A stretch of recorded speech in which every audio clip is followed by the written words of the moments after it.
저는 중고거래 앱을 자주 이용하고 있는데요. 현금이 궁한 상황이라 명품 가방을 앱에 올려놓고 거래자가 나타나기를 기다리고 있었습니다. 이틀 후 아내에게 가방을 선물하고 싶다는 남성에게서 연락이 왔고 당일날 바로 약속 장소로 나갔는데요. 그런데 이 남성 물건도 주기 전에 다짜고짜 계좌번호를 묻고는 650만 원을 입금부터 해주는 겁니다. 그러고는 바로 헤어졌는데 10분 뒤 방금 만난 남성과 거래한 계좌가 정지됐다는 연락을 받은 건데요. 알고 보니 계좌에 송금받은 돈이 그 남성이 입금시킨 게 아니라 보이스피싱 피해자가 입금시킨 돈이었던 겁니다. 현재 계좌 인출이 불가능한 상황이고 경찰 조사도 받으러 가야 하는데요. 제가 어떻게 대응해야 할지 너무 겁이 납니다. 이런 사연이 접수가 되었어요. 요즘 정말 이런 보이스피싱 때문에 피해 호소하시는 분들 굉장히 많거든요. 네. 변호사님 사연 보신 소감 어떠세요? 예, 아무래도 뭐 중고거래도 요즘 많잖아요. 뭐 특정 뭐 이런 어플도 있고 그래서 굉장히 활성화가 되고 있는데 이에 수반해서 또 이런 이제 사기나 이런 보이스피싱도 점점 많아지는 그런 추세 같습니다. 지금 상담자님께서는 정말 억울한 부분이 있어요. 전혀 모르고 오히려 본인도 피해자가 되신 그런 상황인데 지금 가방만 날리신 네. 그런 상황이 돼버리셨잖아요. 그런데도 지금 어쨌든 경찰에 조사도 받으러 가야 되는 그런 보이스피싱에 가담한 게 아니냐라는 의심을 받게 되신 상황인데 이런 경우 사기 방조죄 뭐 해당될 여지 있는 거예요. 뭔가 예. 빠져나오셔야 되는데. 그렇죠. 굉장히 억울하시고 참 좋은 남편이신 것 같아요. 이게 네. 또 뭐 아내분께 백을 사주시려고 사실 큰 돈인데 중고에서 이 정도면 큰 돈인데 근데 관련해서 이제 최근에 나온 판례가 있습니다. 그 보이스피싱 의심이 전혀 없이 이제 그 자기는 이제 채권 추심 업무로만 알고 했다면 그 사기 방조죄가 성립하지 않는다는 대법원 판례가 나왔거든요.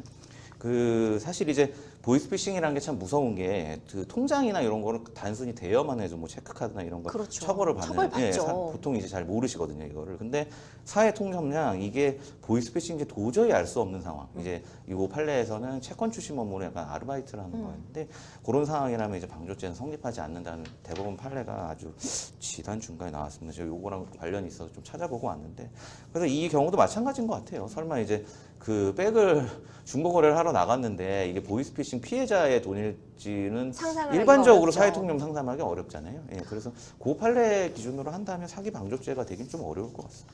변호사님 지금 이분이 억울한 부분은 사실상 가방을 지금 뺏기셨어요. 가방을 가지고 가버리셨는데 입금이 됐는데 계좌가 보이스피싱 피해 계좌이기 때문에 이럴 때 지급 정지 가능하잖아요. 그래서 이 계좌가 어떻게 보면 얼려진 또 돈을 빼지도 나가지도 못하니 그렇게 딱 계좌가 동결돼 버리신 건데 이 돈을 상담자님이 그냥 가지실 수 있는 방법은 없는 거죠. 아, 그렇죠. 저는 이제 사실 이 상황 자체가 처음에는 좀 잘 이해가 안 가는데 지금 돈이 왜 여기로 입금이 됐는지부터 좀 따져봐야 될 것 네. 같아요. 예, 이거는 이제 가방을 판 그 대금이잖아요. 그래서 가방을 결국 사겠다는 사람이 이제 사기를 친 그런 것 같아요. 그래서 본인이 돈은 안 내면서 가방 가져가고 이제 그 사람이 제3자를 속여서 여기다 이제 뭐 입금을 입금을 하게 하게 한 만든 거죠. 거죠. 예, 예. 그래서 좀 곰곰이 생각해 보니까 결국 그 케이스더라고요. 그래서 보면 이 경우에는 일단 좀 억울하시겠지만 이걸 그대로 가져가는 경우에는 당연히 이거는 그 제3자의 이제 돈이니까 별도의 이제 횡령죄가 성립하니까 그 우선은 그 가방을 가져간 사람 제대로 제값을 치르지 않고 이 사람을 고소하시고 뭐 보상을 받는 그런 방법을 취하셔야 돼요.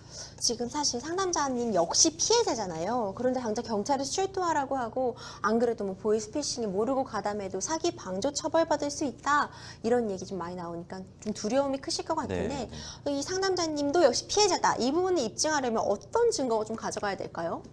일단은 가방을 가져간 사람하고 중고 거래를 하게 되면 보통 우리도 어플을 쓰면 그 대화 내용이 네. 많이 있잖아요. 그런 것들로 당연히 어떤 정황적인 입증이 가능할 것 같고 추가적으로 이제 거래 성격 자체도 그 일반적인 보이스피싱하고는 많이 다릅니다. 이건 뭐 중고 거래를 하다 일종의 뭐 약간 개별적인 사기로 볼 수도 있을 것 같은데 조직적인 어떤 보이스피싱이라고 보기는 좀 어려울 것도 같고 이런 이제 전반적인 정황 이런 것도 좀 참작이 가능할 것 같습니다. 정말 앞서 우리가 얘기 나눈 것처럼 본인도 모르는 사이에 보이스피싱 가담자, 뭐 방조자 이런 게 되는 경우가 정말 많아요. 네. 어떤 점 주의해야 할까요? 네, 일단은 그 서두에 말씀드렸듯이 그 보이스피싱 같은 경우에 단순히 어떤 그 자기 체크카드나 통장을 대여하는 것만으로도 이 사람도 사기 방조죄로 이제 처벌을 받습니다. 이제 그런 거를 특히 조심해야 되고요. 구체적으로 아르바이트나 이제 급여를 지급한다면 단 뭐 건당 뭐 얼마 이렇게 수수료를 준다고 하면서 통장이나 현금 카드 비밀번호를 요구하거나 본인 통장에 입금된 돈을 온라인에 이체하도록 요구하는 경우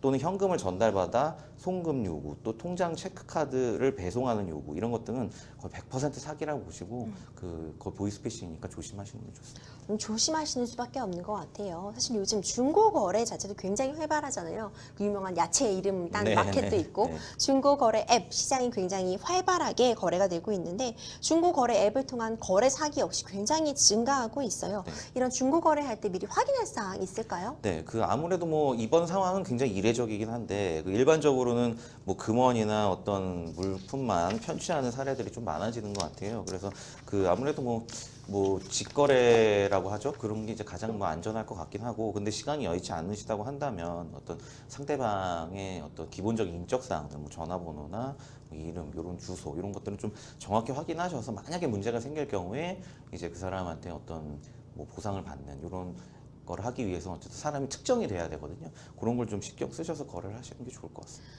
사실 이런 중고 거래를 하는 취지나 결국 그 결과는 굉장히 좋잖아요. 어떤 물건을 내가 안 쓰는 물건으로 다시 되팔아서 돈도 벌 수 있고 또 자원의 재활용 측면에서도 이웃끼리 다시 나눠 쓰는 굉장히 순기능을 갖고 있는데 사실 요즘 이런 사기가 기승을 부리고 있으니 결국 본인이 좀 조심하시는 수밖에 없는 것 같아요. 네. 중고 거래 하실 때 김진희 변호사님이 하신 말씀들 주의 사항들 뭐 직거래를 한다거나 뭐 안전거래 이용한다거나 이런 부분 유념하셔서 피해 보시는 일 없었으면 좋겠습니다.